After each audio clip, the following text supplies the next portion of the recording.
नमस्कार। क्या आपके पैरों में भी जो खून की नलियां हैं वो उभर करके नीली नीली हो रही हैं?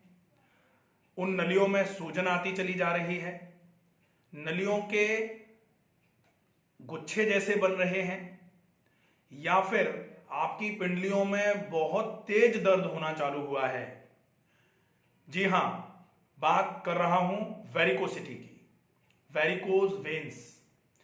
जो पैरों में खून की नलियां होती हैं, वेन्स जो हैं, वेन्स का मतलब जो खून की नलियां खून को शरीर से हृदय की तरफ ले जाती हैं, वो उन खून की नलियों में खून के भराव की वजह से जो उनमें फुलाव आता है, जो उनमें डायलिटेशन होता है, एबनॉर्मल डायलिटेशन, उसी एबनॉर्मल डायलिटेशन को बोला जाता है वेरिकोज वेन्स।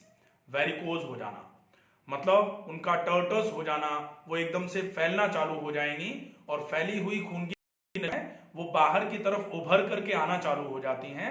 और जैसे ही उनमें खून ज्यादा भरता है तो वो नीली नीली नसें, जिनकी स्किन बहुत फेयर कलर की होती है, उनके पूरे के पूरे पैर पर नीली नीली नसें निकलना चालू हो जाती हैं। तो अब हमें यह ध्यान रखना है कि अगर ऐसी खून की नलियां उभर करके किसी की भी बाहर आ रही हैं, जो टखने के आसपास या फिर पिंडली के पीछे या पिंडली के साइड्स में, पिंडली के मीडियल साइड में, या फिर घुटने के सामान्य तौर पर पीछे वाले हिस्से में ये नलियां नीली नीली होकर के गुच्छे जैसे बना लेती हैं, और जिनकी ग्रेट सिफेनस वेन जो है, जो बड़ी वाली वेन है, उस वेन में ये वेरिकोसिटी होती है, वो वेन तो एकदम से टर्टस होकर के बिल्कुल मोटी मोटी फूल जाती है। और मोटी फूलने की वजह से पूरे के पूरे पैरों में बहुत तेज दर्द होना चालू हो जाता है। अगर आपको या आपके किसी भी परिचित को ऐसी समस्या है तो ये वीडियो आपके लिए बहुत उपयोगी सिद्ध होने वाला है, क्योंकि इस वीडियो में आपको सिंपल से व्यायाम और सिंपल सा इलाज बताया जाएगा जो इन समस्याओं को पूरे तरीके से खत्म करने में आपकी मदद करेगा। जी हां, तो अब हम शुरुआत करते हैं कि वेरिकोसिटी एग्जैक्टली क्यों होती है, क्या है, समझ में आया? अब ये होती क्यों है, इसके होने का एक बहुत सीधा साधा सा मतलब होता है कि आप या जिसको भी ये हुई है, वो अगर ज्यादा लंबे समय तक एक ही जगह पर खड़े रहते हैं, तो ज्यादा लंबे समय तक खड़े हुए हैं या पैरों को लटका करके ज्यादा देर तक जो लोग बैठे रहते हैं, ऐसे लोगों को वेरिकोसिटी होने की संभावनाएं ज्यादा हो जाती हैं। इस वेरिकोसिटी का एक और नाम होता है, और वो नाम है लेक्चरर्स डिसीज। लेक्चरर्स डिसीज का मतलब होता है कि जो लोग लेक्चर देने के लिए बोर्ड पर लगातार पढ़ाते रहते हैं, खड़े खड़े जो पढ़ाते हैं, उनको जो समस्या होती थी, सामान्य तौर पर उनको ही होती थी पहले, इसलिए इसका नाम रखा गया था पैरेलली लेक्चरर्स डिसीज। लेकिन अब जब से महिलाओं ने किचन में खड़े होकर के खाना बनाना शुरू किया है, पहले हमें याद होगा कि पहले महिलाएं किचन में, या जिसको चौका बोला जाता था, उसमें खड़े होकर के खाना नहीं बनाती थी। चूल्हा होता था, नीचे रखा हुआ है, वो पाटे पर बैठ करके खाना बनाती थी, आराम से खाना बनता रहता था और उनके पैरों में ये वेरिकोसिटी की समस्या नहीं रहती थी। जब से लोगों ने खड़े होकर के खाना बनाना शुरू किया है, खड़े होकर के बर्तन धोए जा रहे हैं, खड़े होकर के ही कपड़े वॉशिंग मशीन में धोए जा रहे हैं, या फिर स्लैब लगा रखा है लोगों ने अपने अपने किचन में, तो खड़े होकर बर्तन कपड़े धो रहे हैं, क्योंकि बहुत सारे लोगों को अब बैठना मना किया जा रहा है, जमीन पर बैठना मना कर दिया जाता है। तो ऐसे लोग या तो कुर्सी पर पैर लटका करके बैठते हैं या फिर खड़े रहते हैं। तो ऐसी समस्या में वेरिकोसिटी की बीमारी का लगातार दिन प्रतिदिन बढ़ते जाना बहुत ही स्वाभाविक सा होता चला जा रहा है। अब हम ये है कारण कि वेरिकोसिटी इस कारण की वजह से ज्यादा बढ़ती चली जा रही है।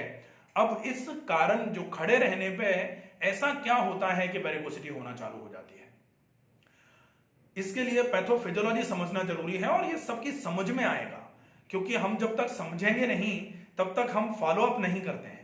तो समझना इसलिए जरूरी है कि आपके हार्ट ने खून को आर्च ऑफ एओर्टा से होते हुए खून जो है वो एब्डोमिनल एओर्टा में गया, एब्डोमिनल एओर्टा से होते हुए वो बाकी सब जगह खून की सप्लाई करता जा रहा है, आर्टरीज निकलती जा रही हैं, फिर वो दोनों पैरों की तरफ आपके फीमोरल आर्टरीज के थ्रू चलना चालू हो जाता है।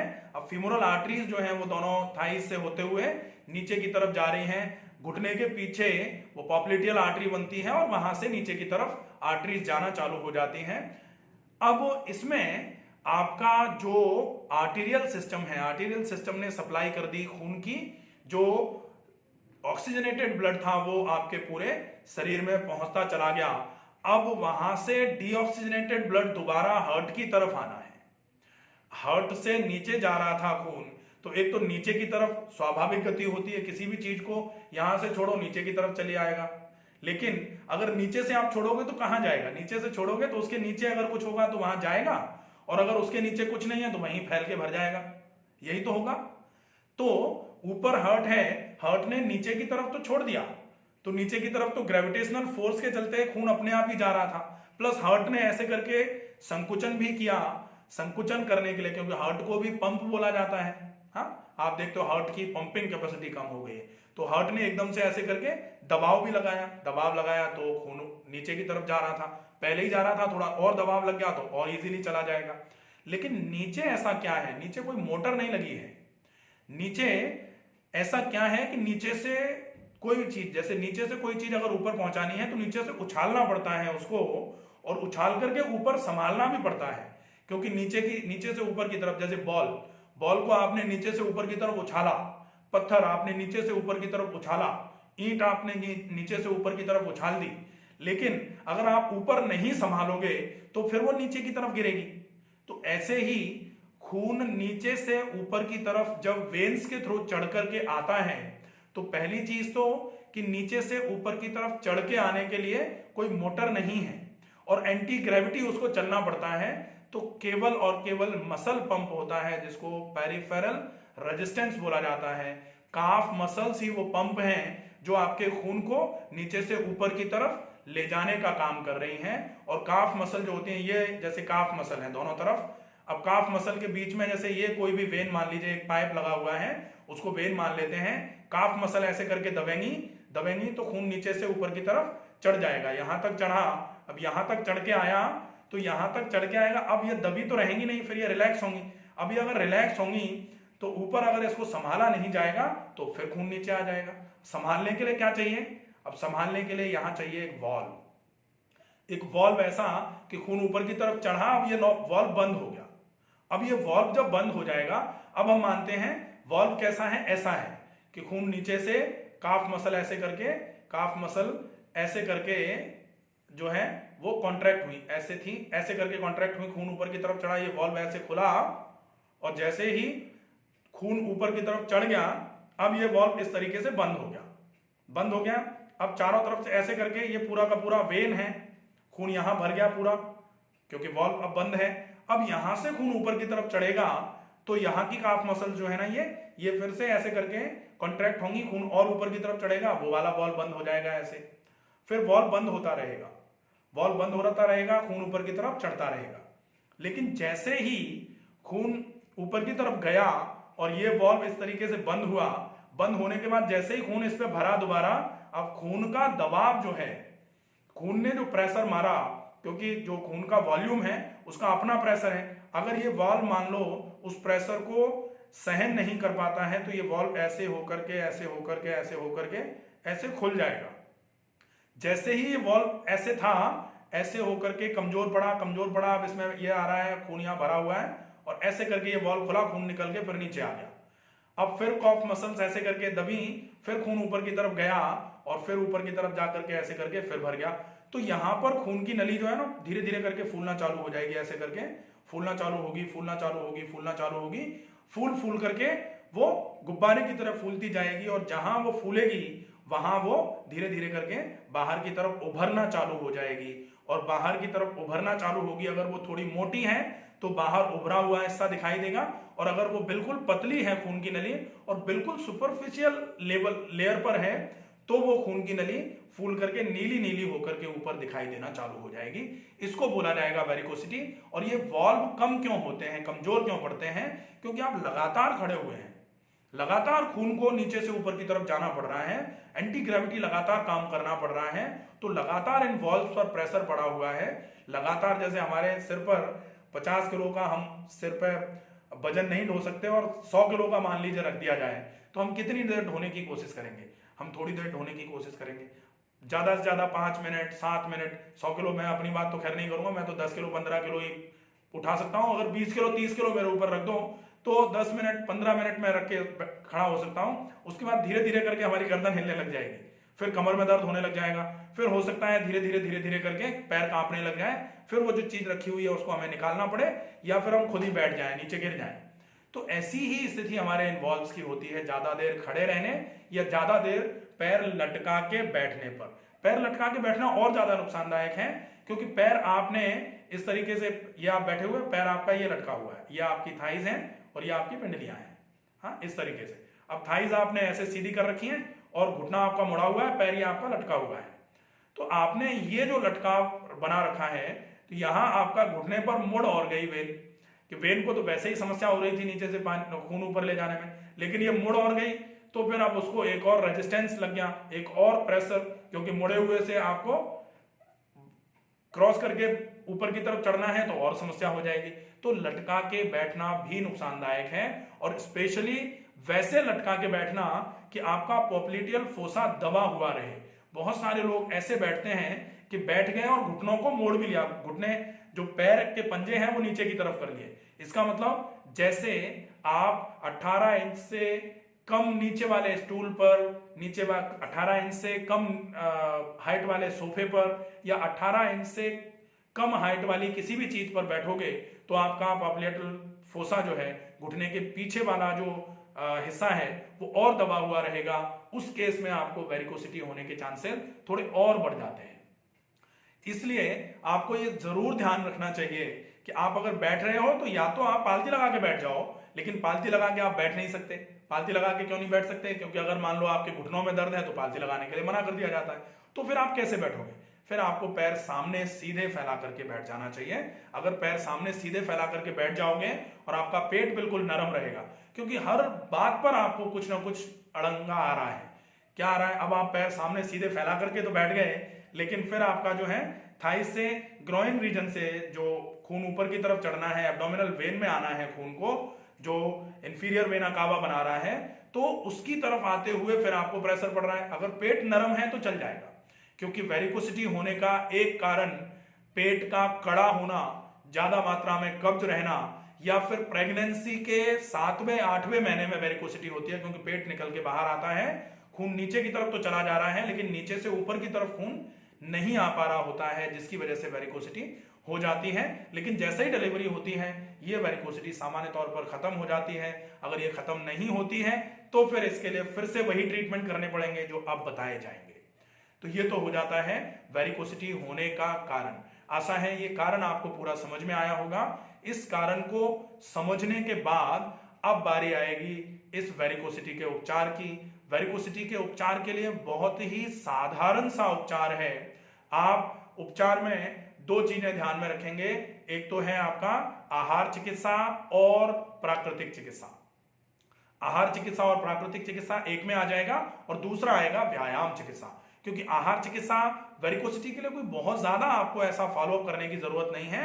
आपको केवल इतना ध्यान रखना है कि खून आपका गाढ़ा नहीं हो। इसके लिए आपको ज्यादा से ज्यादा मात्रा में डायोरेटिक्स लेते रहनी है, इजी डाइजेस्टिव डाइट लेनी है, जो आपको कब्ज न करवाए ऐसी आपको डाइट लेनी है, जो आपके पेट को फुलाए नहीं, आपके पेट में गैस नहीं बनवाए ऐसी डाइट लेनी है। क्योंकि ये करवा तो नहीं रहे हैं इस समस्या को, लेकिन होने के बाद इस समस्या को बढ़ाने में जरूर मदद करेंगे। अगर कब्ज रहेगी, गैस रहेगी, अपच रहेगी, पेट फूला हुआ रहेगा तो यह समस्या बढ़ती जरूर है।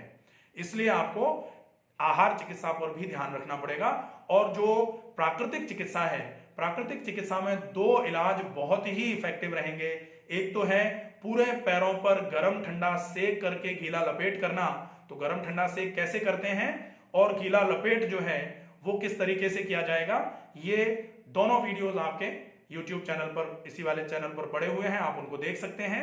इसके बाद में एक ट्रीटमेंट होता है कि आप पैरों पर गर्म सेक करके थोड़ी देर के लिए 2 मिनट, 2.5 मिनट, 3 मिनट के लिए गर्म सेक किया, आपने गर्म पानी में तौलिया को भिगोया और पेट के बल लेटे, पूरे के पूरे पिछले वाले हिस्से पर, पैर के पिछले वाले हिस्से पर आपने गर्म पानी के गीले तौलियों को रखा और उसके बाद उसके ऊपर से गर्म पानी की थैली से या फिर तौलिया जब ठंडी होने लगे तो फिर गर्म पानी में डाला, उसको निचोड़ करके फिर फैला दिया। 3 मिनट के आसपास आपने इस तरीके से, वैसोडाइलेटेशन होता है गर्म की वजह से, तो खून की नलियां पहले से फैली हुई थी, थोड़ी और फूलेंगी, थोड़ी और फैलेंगी, लेकिन उसके बाद में फिर आपको पूरे के पूरे पिछले वाले पैर के हिस्से पर मिट्टी का लेप कर देना है या फिर मिट्टी की पट्टी डाल देनी है। मिट्टी की पट्टी, मोटी मोटी मिट्टी का लेप जो है वो आप पैर के हिस्से पर डाल सकते हो, या फिर लगभग आधा इंच से 1 इंच मोटाई की मिट्टी की पट्टी, बड़ी सी मिट्टी की पट्टी लंबी सी बना करके आप टखने से लेकर के जांघ के ऊपर वाले हिस्से तक इस मिट्टी की पट्टी को रख सकते हो, या फिर नसों का उभार जहां जहां है उस हिस्से पर आप गर्म ठंडा सेक करके गीला लपेट या फिर गर्म सेक करके मिट्टी का लेप या मिट्टी की पट्टी रख सकते हैं। यह आपके लिए बहुत ही उपयोगी इलाज माना जाएगा। इसके लिए, इसके बाद में आप पेट की सफाई के लिए पेट पर मिट्टी की पट्टी और एनेमा का उपयोग कर सकते हैं। यह भी आपके प्राकृतिक चिकित्सा में बहुत ही अच्छा इलाज माना जाता है। इसके लिए बहुत उपयोगी रहेगा, बहुत ही फायदेमंद, बहुत कारगर इलाज है। तो ये प्राकृतिक चिकित्सा में ऐसे इलाज हैं जो कोई भी व्यक्ति अपने घर पे कर सकता है आसानी से, और कोई ऐसे इलाज की आवश्यकता ही नहीं है जिसके लिए आपको कहीं चिकित्सा लेने के लिए जाना पड़े। और फिर भी अगर आप ऐसा मान रहे हैं कि आपको नहीं आराम हो पा रहा है, तो आप प्राकृतिक चिकित्सालय में, हमारे पास सैकड़ों नहीं लगभग हजारों लोग ऐसे आए हैं जिन्होंने वेरिकोसिटी के लिए दुनिया भर का इलाज लिया, आराम नहीं मिला, और यहां वेरिकोसिटी में उनको बहुत अच्छा आराम मिला, क्योंकि हम कारण का उपचार करते हैं, ना कि सिम्टोमेटिक ट्रीटमेंट करेंगे। कारण का उपचार आप करोगे, बहुत अच्छे तरीके से आराम मिलेगा आपको। ठीक है, तो ये हो जाएगा आपका नेचुरोपैथी ट्रीटमेंट, और साथ में आपका डाइट का ट्रीटमेंट फॉर वेरिकोसिटी। अब रहता है व्यायाम का ट्रीटमेंट। तो व्यायाम जो है, exercise therapy for varicose veins और वेरिकोसिटी, ये पार्ट 2 जो वेरिकोसिटी का होगा उसमें बताया जाएगा। तो आप उसमें एक्सरसाइजेस करा करके भी बताई जाएंगी, तो उन एक्सरसाइजेस को अगर आप बहुत अच्छे तरीके से फॉलो करेंगे तो निश्चित ही वेरिकोसिटी में आपको बहुत अच्छा आराम मिलेगा। पार्ट 2 में वेरिकोसिटी तो हो गई, ये वेरिकोज अल्सर जो होता है, वेरिकोज परफोरेशन जो होता है, वेरिकोज वेन का ज्यादा फूल करके फट जाना या वेरिकोज वेन पर अल्सर हो जाना, उसकी वजह से क्या क्या नुकसान हो सकते हैं और वो क्यों होता है वेरिकोज अल्सर, इसके साथ में एक्सरसाइज थेरेपी जो है वो पार्ट 2 में रखी जाएगी। तो इस वीडियो को आपने देखा, इस वीडियो में बताई गई जानकारी उपयोगी है। आप ज्यादा से ज्यादा लोगों तक इस वीडियो को शेयर करें ताकि वेरिकोसिटी के पेशेंट्स इस वीडियो को देख करके अपनी वेरिकोसिटी का प्रॉपर ट्रीटमेंट कर पाएं और पूरा लाभ ले पाएं। और पार्ट 2 बहुत जल्दी अपलोड किया जाएगा। तो एक्सरसाइज थेरेपी जो है वेरिकोसिटी के लिए सिंपल सी एक्सरसाइजेज होंगी, उनको जरूर देखें और उस एक्सरसाइज को करके वेरिकोसिटी को आप बहुत अच्छे तरीके से मैनेज कर सकते हो। और अगर आपने बहुत अच्छे समय तक इसका फॉलो अप कर लिया तो वेरिकोसिटी को आप रिवर्स भी कर सकते हैं, नॉर्मल भी कर सकते हैं। क्योंकि कहा जाता है, सामान्य तौर पर बोला जाता है कि वेरिकोसिटी का परमानेंट कोई ट्रीटमेंट नहीं होता है, लेकिन एक कहावत यह भी है, हम इसको भूलेंगे नहीं कि नथिंग इज इम्पॉसिबल। अगर हम प्रयास अच्छे तरीके से करेंगे, करत करत अभ्यास के जड़मती होती सुजान, ररसी आवत जात ही सिल पर होत निशान। तो प्रयास अगर अच्छे से किया जाए तो कुछ ऐसा नहीं है जो नहीं हो सकता, सब कुछ हो सकता है। आशा है वीडियो पसंद आएगा। स्वस्थ रहिए, सुरक्षित रहिए, ज्यादा से ज्यादा इस वीडियो को शेयर करिए, ज्यादा से ज्यादा लोगों तक इसको पहुंचाकर उनके भी इस समस्या में उनका सही होने के लिए आप मदद करेंगे। कहा जाता है परहित सरस धर्म नहीं भाई, पर पीड़ा सम नहीं अधमाई। अगर हम किसी का थोड़ा सा भी भला कर पाए किसी भी फॉर्मेट में, किसी भी फॉर्म में, तो ये हमारे लिए बहुत अच्छी बात मानी जाएगी और उनका इससे भला हो जाएगा।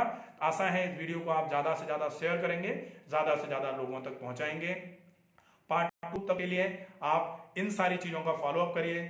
स्वस्थ रहिए, सुरक्षित रहिए, अपना ध्यान रखिए, अपनों का ध्यान रखिए। नमस्कार।